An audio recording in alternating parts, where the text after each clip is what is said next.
ఆకాశవాణి ప్రాంతీయ వార్తలు చదువుతున్నది బాలకృష్ణ ఎల్లాప్రగడ. ముందుగా ముఖ్యాంశాలు. ఆంధ్రప్రదేశ్, కర్ణాటక రాష్ట్రాల్లోని గుంతకల్లు, బళ్ళారి రైల్వే మార్గంలో 3వ, 4వ రైల్వే లైన్ల నిర్మాణానికి కేంద్ర కేబినెట్ ఆర్థిక వ్యవహారాల కమిటీ ఆమోదం తెలిపింది. ముఖ్యమంత్రి నారా చంద్రబాబు నాయుడు ఈరోజు కర్నూలు జిల్లాలో పర్యటించనున్నారు. డ్రగ్స్పై ఉక్కుపాదం మోపేందుకు కఠిన నిబంధనలు తీసుకురావాలని తెలంగాణ ముఖ్యమంత్రి రేవంత్ రెడ్డి అధికారులను ఆదేశించారు. మహిళా సంఘాల సభ్యులు ప్రభుత్వ పథకాలను సద్వినియోగం చేసుకుని పారిశ్రామికవేత్తలుగా ఎదగాలని ఆంధ్రప్రదేశ్ రెవెన్యూ శాఖ మంత్రి అనగాని సత్యప్రసాద్ పేర్కొన్నారు. వార్తల వివరాలు. ఆంధ్రప్రదేశ్, కర్ణాటక రాష్ట్రాల్లోని గుంతకల్లు, బళ్ళారి రైల్వే మార్గంలో 3వ, 4వ రైల్వే లైన్ల నిర్మాణానికి ప్రధానమంత్రి నరేంద్ర మోదీ అధ్యక్షతన నిన్న జరిగిన కేంద్ర కేబినెట్ ఆర్థిక వ్యవహారాల కమిటీ ఆమోదం తెలిపిందని కేంద్ర సమాచార, ప్రసార శాఖ మంత్రి అశ్విని వైష్ణవ్ తెలిపారు. ఈ ప్రాజెక్టు అంచనా వ్యయం 1,264 కోట్ల రూపాయలని పేర్కొన్నారు. కేంద్ర కేబినెట్ నిర్ణయాలను ఢిల్లీలో ఆయన నిన్న పాత్రికేయులకు వెల్లడిస్తూ, आंध्रा और कर्नाटक को जोड़ने वाले बहुत एक इम्पोर्टेंट इकोनॉमिक कॉरिडोर में रेलवे की 3rd और 4th लाइन, और दूसरा है केमिकल सेक्टर को एक टोटली नए तरीके से भारत में डेवलप करने के लिए एक नई स्कीम अप्रूव हुई है. और केमिकल भी सेमीकंडक्टर की तरह एक फाउंडेशनल इंडस्ट्री है, इसलिए बहुत इंपॉर्टेंट था इस इंडस्ट्री के लिए एक नए तरीके से सोचना. ప్రశ్నాపత్రాల లీకేజీ, పరీక్షలలో అవకతవకల కేసులలో ఫాస్ట్ ట్రాక్ కోర్టులను ఏర్పాటు చేయడానికి, కఠినమైన శిక్షలు విధించడానికి ఉద్దేశించిన ముసాయిదా బిల్లుకు కేంద్ర మంత్రివర్గం ఆమోదం తెలిపింది. పార్లమెంట్ హౌస్ ప్రాంగణంలో ప్రధానమంత్రి నరేంద్ర మోదీ అధ్యక్షతన నిన్న నిర్వహించిన మంత్రివర్గ సమావేశంలో ఈ ముసాయిదా బిల్లు ఆమోదం పొందింది. ఈ బిల్లును వచ్చే వారం పార్లమెంట్లో ప్రవేశపెట్టే అవకాశం ఉందని కేంద్ర ప్రభుత్వ వర్గాలు తెలిపాయి. ప్రశ్నాపత్రాల లీకేజీపై కఠిన చర్యలు తీసుకునే నిబంధనలతో కూడిన బిల్లును పార్లమెంటులో ప్రవేశపెట్టనున్నట్లు ప్రధానమంత్రి నరేంద్ర మోదీ నిన్న రాత్రి విడుదల చేసిన ఒక వీడియో సందేశంలో ప్రకటించారు. ఇదిలా ఉండగా కేంద్ర పార్లమెంటరీ వ్యవహారాల శాఖ మంత్రి కిరణ్ రిజిజు నిన్న పాత్రికేయులతో మాట్లాడుతూ, ప్రశ్నాపత్రాల లీకులు, పరీక్షలలో అవకతవకల నిరోధానికి ఉద్దేశించిన ముసాయిదా బిల్లు ఆమోదానికి ఎలాంటి ఆటంకం ఉండబోదని అన్నారు. ముఖ్యమంత్రి నారా చంద్రబాబు నాయుడు ఈరోజు కర్నూలు జిల్లాలో పర్యటించనున్నారు. ఆస్పరి మండల కేంద్రంలో సంజీవని కార్యక్రమాన్ని ఈ సందర్భంగా ముఖ్యమంత్రి ప్రారంభించనున్నారు. మధ్యాహ్నం ఆస్పరిలోని ప్రజావేదికకు చేరుకుని ప్రసంగిస్తారు. అనంతరం ఆసుపత్రికి చేరుకుని రోగులు, ఆరోగ్య సిబ్బందితో ముచ్చటిస్తారు. రోగులకు అందుతున్న సేవల గురించి తెలుసుకుంటారు. సాయంత్రం స్థానిక టీడీపీ కార్యకర్తలు, నాయకులతో సమావేశమవుతారు. పోస్టల్ శాఖ ప్రాధాన్యతను గుర్తించిన ప్రధానమంత్రి నరేంద్ర మోదీ ఆ శాఖకు పూర్తి స్థాయిలో జవసత్వాలు తీసుకొస్తున్నారని కేంద్ర కమ్యూనికేషన్లు, గ్రామీణాభివృద్ధి శాఖల సహాయ మంత్రి పెమ్మసాని చంద్రశేఖర్ పేర్కొన్నారు. గుంటూరులో ఆధునీకరించిన 2 సబ్ పోస్ట్ ఆఫీసులను నిన్న ప్రారంభించిన అనంతరం ఆయన మాట్లాడుతూ, మరో 6 నెలల్లో జియో ట్యాగింగ్ సదుపాయంతో కూడిన బట్వాడా సేవలను ప్రవేశపెట్టనున్నట్లు వివరించారు.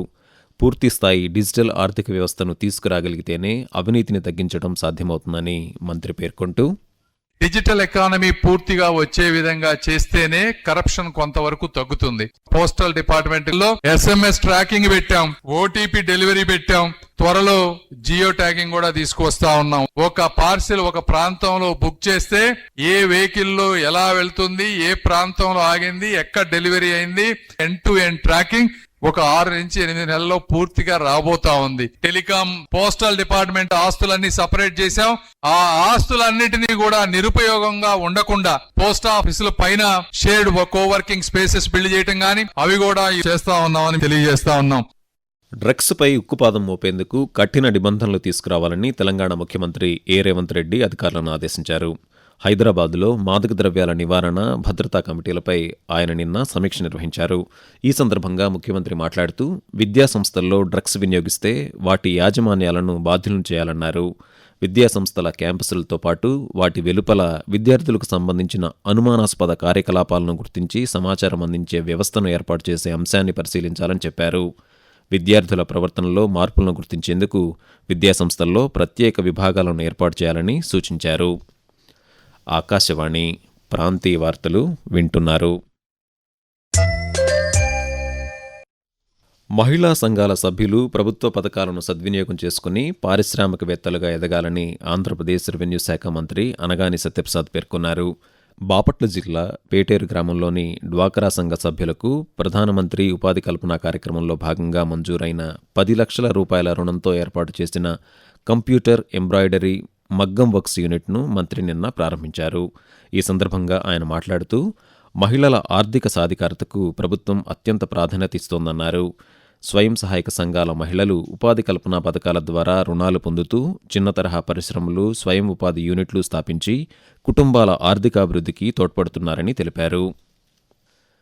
ఆంధ్రప్రదేశ్లోని శ్రీ సిటీ, తెలంగాణలోని చిట్యాల డ్రైపోర్టు ప్రతిపాదనలు కేంద్ర ప్రభుత్వ పరిశీలనలో ఉన్నాయని కేంద్ర ఓడరేవులు, నౌకాయానం, జలమార్గాల శాఖ మంత్రి సర్బానంద్ సోనోవాల్ తెలిపారు. లోక్సభలో విజయవాడ పార్లమెంటు సభ్యులు కేశినేని శివనాథ్ అడిగిన ప్రశ్నకు కేంద్ర మంత్రి లిఖితపూర్వక సమాధానమిచ్చారు. కొత్త డ్రైపోర్టుల ఏర్పాటుకు లాజిస్టిక్స్ సాంద్రత ఆధారంగా రాష్ట్రాలను వివిధ జోన్లుగా వర్గీకరించినట్లు వివరించారు. తెలంగాణను గ్రీన్ జోన్లో చేర్చి అక్కడ డ్రైపోర్టుల కనీస విస్తీర్ణ పరిమితిని 7 హెక్టార్ల నుంచి 3 హెక్టార్లకు తగ్గించినట్లు తెలిపారు. పారిశ్రామిక డిమాండ్, మౌలిక సదుపాయాల అవసరాల ఆధారంగా ఆంధ్రప్రదేశ్లో కొత్త డ్రైపోర్టులకు ప్రాధాన్యమిస్తున్నట్లు పేర్కొన్నారు. ప్రధానమంత్రి నరేంద్ర మోదీ తన మనసులోని భావాలను ఆకాశవాణి ద్వారా దేశ ప్రజలతో పంచుకునే మన్ కీ బాత్ మనసులోని మాట కార్యక్రమం 136వ సంచిక రేపు ఉదయం 11 గంటలకు ప్రసారమవుతుంది. మన్ కీ బాత్ తెలుగు అనువాదం ప్రధాని ప్రసంగం అయిన వెంటనే ఒకసారి, రాత్రి 8 గంటలకు మరోసారి ఉభయ తెలుగు రాష్ట్రాల్లోని అన్ని ఆకాశవాణి కేంద్రాల ద్వారా ప్రసారమవుతుంది. వచ్చే నెల 1వ తేదీన నిర్వహించనున్న విజయనగరం జిల్లా భోగాపురంలోని అల్లూరి సీతారామరాజు అంతర్జాతీయ విమానాశ్రయ ప్రారంభోత్సవ కార్యక్రమానికి ఉత్తరాంధ్రలోని 5 జిల్లాల నుంచి సుమారు 3 లక్షల మంది హాజరయ్యే అవకాశముందని ఆంధ్రప్రదేశ్ విద్యాశాఖ మంత్రి నారా లోకేష్ తెలిపారు. ప్రధానమంత్రి పర్యటన ఏర్పాట్లను మంత్రులు వి అనిత, కె అచ్చెన్నాయుడుతో కలిసి నిన్న పరిశీలించిన అనంతరం ఆయన సమీక్ష నిర్వహించారు. ఈ సందర్భంగా నారా లోకేష్ మాట్లాడుతూ ఈ కార్యక్రమానికి ముఖ్య అతిథిగా హాజరవుతున్న ప్రధానమంత్రి నరేంద్ర మోదీకి స్వాగతం పలికేందుకు 13,000 మందితో థింసా నృత్య ప్రదర్శన నిర్వహించాలని సూచించారు. సభకు హాజరయ్యే ప్రజలకు తాగునీరు, అల్పాహారం, భోజనం అందించాలని ఆదేశించారు. వాతావరణం. ఆంధ్రప్రదేశ్, యానాంలలో దిగువ ట్రోపో ఆవరణంలో నైరుతి దిశగా గాలులు వీస్తున్నాయని అమరావతిలోని భారత వాతావరణ కేంద్రం తెలిపింది. వీటి ఫలితంగా ఉత్తర కోస్తా, యానాంలలో ఈరోజు తేలికపాటి నుంచి మోస్తరు వర్షాలు లేదా ఉరుములతో కూడిన జల్లులు 1 లేదా 2 చోట్ల కురిసే అవకాశం ఉందని వాతావరణ కేంద్ర అధికారిని జి లక్ష్మి పేర్కొంటూ ఆంధ్రప్రదేశ్ మరియు యానాంలో దిగువ ట్రోపో ఆవరణంలో నైరుతి దిశగా గాలులు వీస్తున్నాయి. వీటి ఫలితంగా ఉత్తర కోస్తా ఆంధ్రప్రదేశ్, యానాము, దక్షిణ కోస్తా ఆంధ్రప్రదేశ్ మరియు రాయలసీమ ఈరోజు తేలికపాటి నుంచి మోస్తరు వర్షాలు లేదా ఉరుములతో కూడిన జల్లులు 1 లేదా 2 చోట్ల కురిసే అవకాశం ఉంది. తెలంగాణలో రానున్న 4 రోజుల పాటు తేలికపాటి నుంచి మోస్తరు వర్షాలు అక్కడక్కడ కురిసే అవకాశం ఉందని హైదరాబాద్ వాతావరణ కేంద్రం తెలిపింది. ఆంధ్రప్రదేశ్లో ఓటర్ల జాబితా సమగ్ర సవరణ సర్ ప్రక్రియ నిన్నటితో ముగిసింది.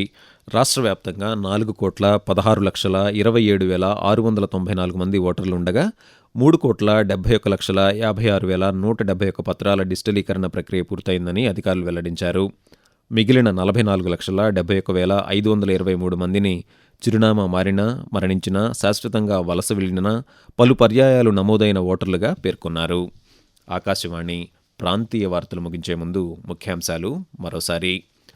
ఆంధ్రప్రదేశ్, కర్ణాటక రాష్ట్రాల్లోని గుంతకల్లు, బళ్ళారి రైల్వే మార్గంలో 3వ, 4వ రైల్వే లైన్ల నిర్మాణానికి కేంద్ర కేబినెట్ ఆర్థిక వ్యవహారాల కమిటీ ఆమోదం తెలిపింది.